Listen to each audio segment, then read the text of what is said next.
జై తెలంగాణ, జై ముచ్చర్ల సత్యనారాయణ, జోహార్ ముచ్చర్ల సత్యనారాయణ.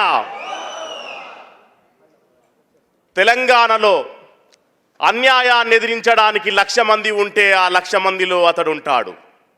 తెలంగాణలో అన్యాయాన్ని ఎదిరించడానికి 10 మందే ఉంటే ఆ 10 మందిలో తానున్నాడు. తెలంగాణలో అన్యాయాన్ని ఎదిరించేవాడు ఎవడూ లేకపోయినా అతడు ఒక్కడే ఉన్నాడు. అతడు ముచ్చర్ల సత్యనారాయణ, అతడు ముచ్చర్ల పృథ్వీరాజన్న, అతడు ముచ్చర్ల పృథ్వీరాజన్న. మిత్రులారా, ముచ్చర్ల సత్యనారాయణ గారి 93వ జయంతికి విచ్చేసినటువంటి మీ అందరికీ, ఇప్పటికే నాకంటే ముందు మాట్లాడినటువంటి పెద్దలంతా ఆయన జీవితాన్ని అనేక కోణాల్లో ఆవిష్కరించి ఉన్నారు. నేను 1-2 విషయాలు మాట్లాడతా. నా వెనకాల మా రఫీ అన్న ఉన్నాడు వెయిటింగ్ లిస్ట్లో, ఆ తర్వాత ఫైటింగ్ లిస్ట్ అవుతుంది. మా వెనకాల మా తెలంగాణ వీటలన్న గిట్లు ఉన్నారు. సో త్యాగానికి నిలువెత్తు చిరునామాగా ఉన్నాడు కదా ముచ్చర్ల సత్యనారాయణ గారు. ఎక్కడ మొదలయ్యి ఆయన జీవితం ఎక్కడికి చేరింది, ఆయన జీవితం నుండి మనం నేర్చుకునేటటువంటి స్ఫూర్తి ఏంటి? ఇవాళ ఆయన జయంతి సందర్భంగా మనం జిల్లాలకెళ్ళి తరలి వచ్చినటువంటి క్రాంతి దళ్ వారియర్లందరికీ కూడా నా జై భీములు తెలియజేస్తా ఉన్నా. ఇవాళ మీ అందరి ఉత్సాహం చూస్తుంటే మా అందరికి ఉత్సాహం వస్తున్నది.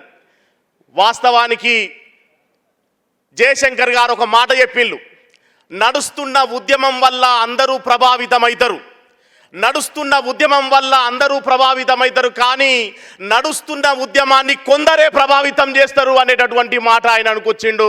ఆ కొందరిలో ఇవాళ మా పృథ్వీరాజన్న ఉన్నాడు. మరి ఈ నేల మీద పోరాటం అనేది ఒక వారసత్వంగా వస్తున్నది. ఆయన ఒక కళాకారునిగా, ఒక కవిగా మొదలై నాటకాలేసి ప్రజల్ని ఎంటర్టైన్ చేసి ప్రజల్ని ఆలోచింపజేసినటువంటి ఒక నాటక కళాకారునికి ప్రజాసేవ ఎట్లా అబ్బింది, ఎట్లా ఆయన ప్రజల వైపు నిలబడ్డాడు అనేటటువంటి విషయం చూస్తే నాకు ఈ పుస్తకం చదివినప్పుడు చాలా ఆశ్చర్యకరమైనటువంటి విషయాలు తెలిసినాయి. అంటే తెలంగాణలో ఒక సాధు జీవన సంస్కృతి ఉంటుంది. మా ప్రొఫెసర్ ఇక్కడ జయధీర్ తిరుమలరావు సార్ ఉన్నారు. ఆయనను చూస్తే అంత పెద్ద పరిశోధకుడు ఒక సాధువులాగా, ఒక ఎలాంటి ఆవేశం లేకుండా, ఎలాంటి కోరికలు లేకుండా ప్రజల కోసం జీవించేటటువంటి మట్టి మనుషుల గడ్డ మన తెలంగాణ. ఈ గడ్డ మీద ఎక్కడ పిడికెడు మట్టి తీసుకున్నా ఆ మట్టి వీరుల కథల్ని చెప్తుంది. అట్లాంటి వీరుల గడ్డ మన తెలంగాణ. మరి ఈ వీరుల గడ్డ మీద ముచ్చర్ల సత్యనారాయణ గారి చరిత్రని కనుక చూస్తే మనకు చాలా ఆశ్చర్యంగా, ఆయన ఒక అసెంబ్లీలో పాటగానిగా అడుగు పెట్టడం అనేది చాలా ఆశ్చర్యకరమైన విషయం. ఇప్పుడు ఇవాళ చాలామంది కళాకారులు ఎమ్మెల్సీలుగా, ఎమ్మెల్యేలుగా పోతే మేమే మొదటోళ్ళమని అనుకుంటున్నారు. కానీ కాదు కాదు, ప్రజల కోసం గొంతెత్తి సంజీవరెడ్డి మామ అని పాట పాడినటువంటి, ఈ తొవ్వ వేసినటువంటి పెద్ద మనిషి మనకు ముచ్చర్ల సత్యనారాయణ గారు ఉన్నారు అనేటటువంటి విషయాన్ని మనం ఇక్కడ గుర్తుపెట్టుకోవాలి. అయితే ఆయన పదవుల కోసం ఎప్పుడు ఆపచన పడ్డోడు కాదు. ఆయన దళిత బహుజనుల కోసం నిలబడ్డటువంటి వ్యక్తిగా ఈ పుస్తకం చదివినప్పుడు నాకు అనిపించింది.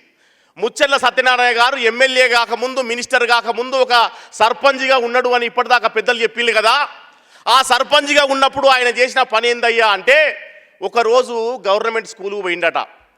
చూద్దాం ఎట్లా చెప్తాడు పంతులు చదువని. పోతే ఆ క్లాస్ రూమ్లో 2 పిల్లల్ని దూరంగా కూర్చోబెట్టిల్లట. అందరినీ ఒక దగ్గర కూర్చోబెట్టి 2 పిల్లల్ని క్లాస్ రూమ్లో మూలకు కూర్చోబెట్టిల్లట 2ని. పంతులు గారు, అయ్యా సారు ఎందుకు వాళ్ళని దూరం కూర్చోబెట్టిళ్ళు అంటే, సార్ వాళ్ళు అంటరానోళ్ళని ఈ ఊళ్ళో ఉన్నోళ్ళు వాళ్ళని దూరం కూర్చోబెట్టమన్నారు, అందుకే నేను కూర్చోబెట్టినా అన్నాడట ఆ పంతులు. సత్యనారాయణ గారు నిజంగా ఒక అప్పర్ కాస్ట్ అయినా అయ్యుంటే ఆయన నాకు సంబంధం లేదనుకొని సరతి అనుకుంటాడు. కానీ సత్యనారాయణ గారు ఒక బహుజన బిడ్డగా ఏం చేసిందంటే, వాళ్ళని తీసుకొచ్చి ముందు అందరితో కలిపి కూర్చోబెట్టుమని అనేటటువంటి ఒక మాట అనుకొచ్చిండు. కాబట్టి మనకు సత్యనారాయణ బాపులో ఏం కనబడుతుంది అయ్యా అంటే, ఆయనలో ఒక బహుజన ఫిలాసఫీ కనబడుతుంది. ఆయనకి ఈ దేశంలో సంపద సృష్టికర్తలు ఎవరు, ఈ దేశంలో అధికారం ఎవరి చేతిలో ఉంది అనేటటువంటి విషయం తెలుసు. అందుకే ఆయన ఈ సంజీవరెడ్డి మామ పాట రాయక ముందే అంటరాని వాళ్ళ గురించి అంటే ఒక తిప్పలా అనకుంటే ఒక తిప్పలా అని చెప్పి ఒక పాట రాసి దళితుల కోసం ఆయన ఏమన్నాడయ్యా ఆ పాటలో అంటే, నా పెంట మీద కోడి పెట్ట నీ వంటకేమో ఇష్టమాయే, నేనంటే మాత్రం అంటవాయే ముట్టవాయే ఏంది దొర అనేటటువంటి మాట అనుకొచ్చాడు. అంటే మనకు దొరని ప్రశ్నించిండు అంటే గూడాంజన్న గుర్తొస్తాడు. దొర ఏందిరో, దొర పెత్తనం ఏందిరో అన్నటువంటి గూడాంజన్న గుర్తొస్తాడు.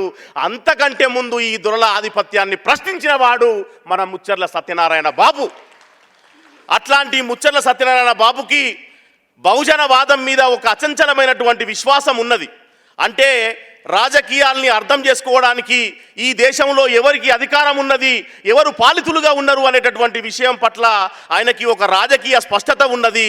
ఆ స్పష్టత నుండే ప్రశ్నించేటటువంటి ఒక పని చేసిండు. ఆ ప్రశ్న ఏందయ్యా అంటే, కులమురా కులమే నీ బలమురా, రాజకీయ పార్టీలు అగ్రకులాల అంటరా, సంఖ్యలేని ఇదికేమో పార్టీరా వారికేమో కులమురా, మనకేమో పార్టీరా, పార్టీ అనే పంజరంలో క్రమశిక్షణ పేరు మీద మనల బందీ చేసిరా. అంటే మనకు ఎస్సీ సెల్లు, మనకు బీసీ సెల్లు, మనము వెనక లైన్లో కూర్చుండే మన పని అప్పర్ కాస్ట్ పార్టీలల్లా. కాబట్టి బాబుకు ఆ విషయం అర్థమయ్యి ఈ విషయం రాసిండు. వాళ్ళు ఆడేటి ఆటరా వెనుకబడిన సోదరా, నీ వెనుకబాటు ఏడరా, ఇకనైనా తెలుసుకో, తెలివితో మసులుకో, ఒక్కటై నిలవాలి, అగ్రకులపు ఆటలు సాగనివ్వరుదురు అనేటటువంటి ఒక గొప్ప మాట అన్నాడు. అని సమస్త సంపదలను సృష్టించేది మనమే, పంటలు పండించేది మనమే, ప్రతి పనిలో మనమే, ఏ పని చేయకుండా బతికే దొరలు, మన కష్టంతోని బ్రతికే పరాన్న జీవులు మన మీద పెత్తనం చేసుడేందిరా. ఎట్లా ప్రశ్నించిండో చూడండి. అగో అది ముచ్చర్ల సత్యనారాయణ గారిలో ఉన్న ధిక్కారం. అందుకే ఆయనని ధిక్కారం.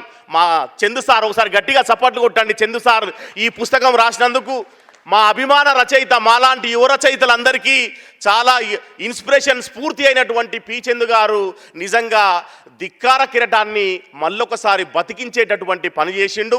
మరి అట్లాంటి పని చేసినందుకు ఆయనకు కూడా ప్రత్యేకమైనటువంటి ధన్యవాదాలు తెలియజేస్తా ఉన్నా. మరి నేను ఒక్క విషయం మాత్రం మీ అందరితో పంచుకోదలుచుకున్నా.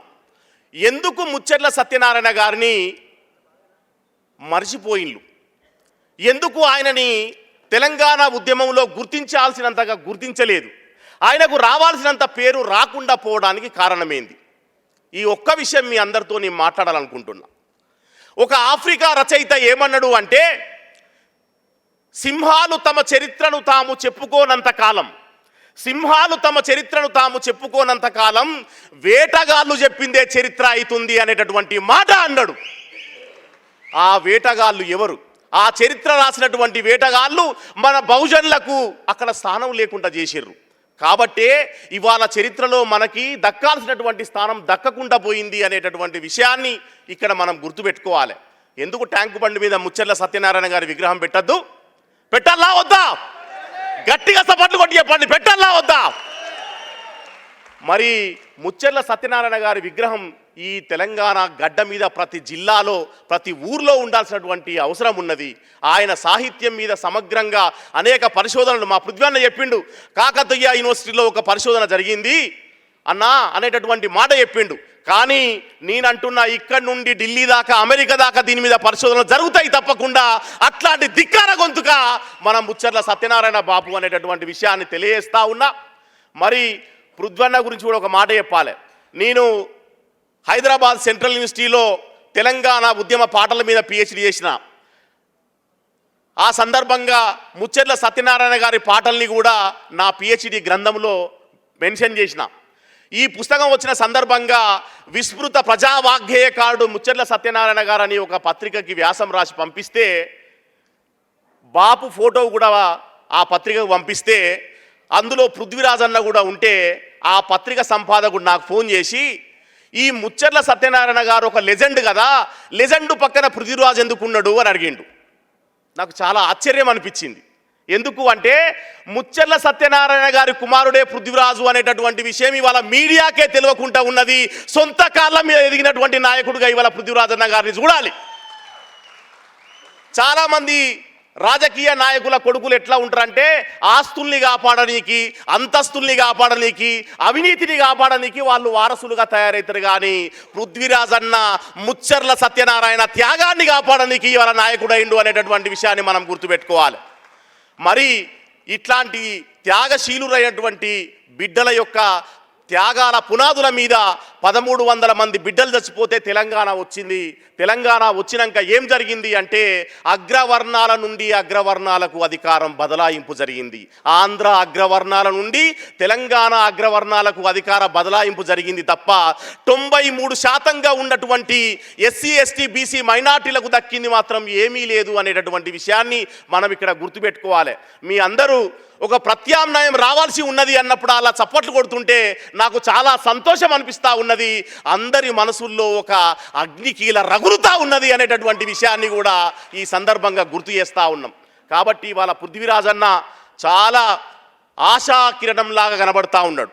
ఆయనని ఈ మధ్య ఆయనతో ఒక డే లాంగ్ సెషన్ మీటింగ్ పెట్టుకొని మేము మాట్లాడినప్పుడు ఆయన అద్భుతమైనటువంటి క్లారిటీతో ఉన్నాడు. ఆయనకి డబ్బులు అక్కర్లేదు, ఆయనకి పదవులు అక్కర్లేదు.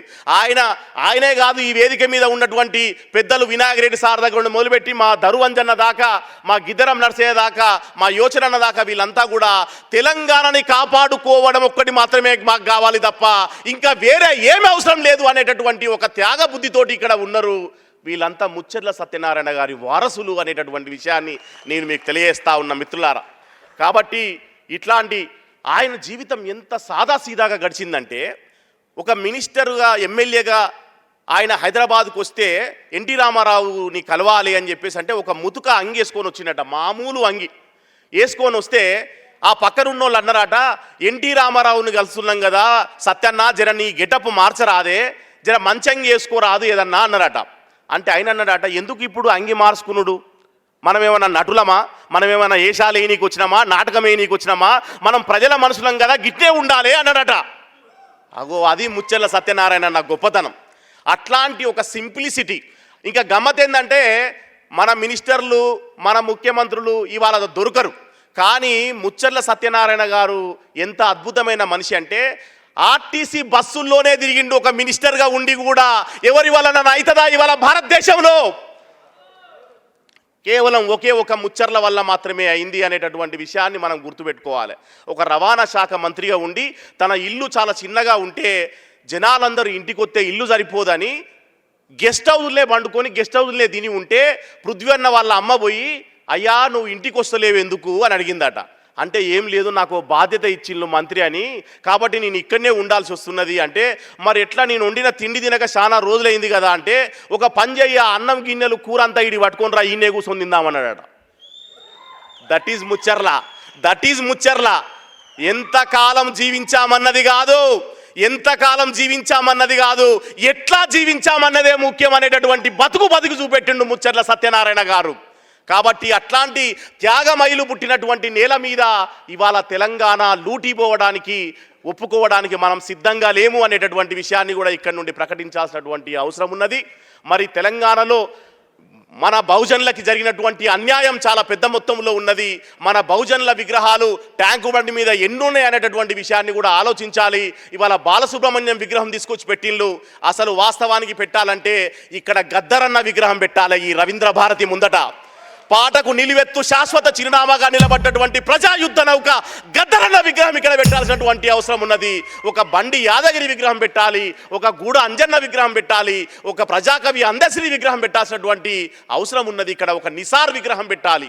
మరి అట్లాంటి చోట ఇవాళ ప్రాంతేతరుల యొక్క ఓట్ల కోసమో, ప్రాంతేతరుల యొక్క మెప్పు కోసమో కేవలం హైదరాబాద్ను దృష్టిలో పెట్టుకొని మళ్ళొకసారి వాళ్ళకేమో కంచాలల్లో పెడుతూ మాకేమో ఆకులల్లో పెట్టేటటువంటి నీతి ఎందుకు సారు అని చెప్పేటటువంటి ప్రశ్న ముచ్చర్ల సత్యనారాయణ బిడ్డలుగా మేము అడుగుతా ఉన్నాం, ఈ ప్రభుత్వాన్ని అడుగుతా ఉన్నాం. కాబట్టి ముచ్చర్ల సత్యనారాయణ గారు ఒక ధిక్కార స్వరంగా మనందరికీ ఇచ్చిపోయినటువంటి ఆస్తి ఏంటంటే ఈ ప్రజల కోసం, ఈ మట్టి కోసం నిలబడేటటువంటి ఒక శక్తిని ఇచ్చిపోయిండు. కాబట్టి బాబాసాహెబ్ అంబేద్కర్ చెప్పినట్టు నీ కోసం జీవిస్తే నీలోనే ఉంటావు, జనం కోసం జీవిస్తే జనంలో ఉంటావు అనేటటువంటి విషయాన్ని గుర్తు చేస్తూ నాకు ఈ అవకాశం ఇచ్చినందుకు మళ్ళొకసారి మా పృథ్వీరాజ్ అన్నకు Jai Bhim. Thank you very much. Jai Mucharla Satyanarayana. Thank you.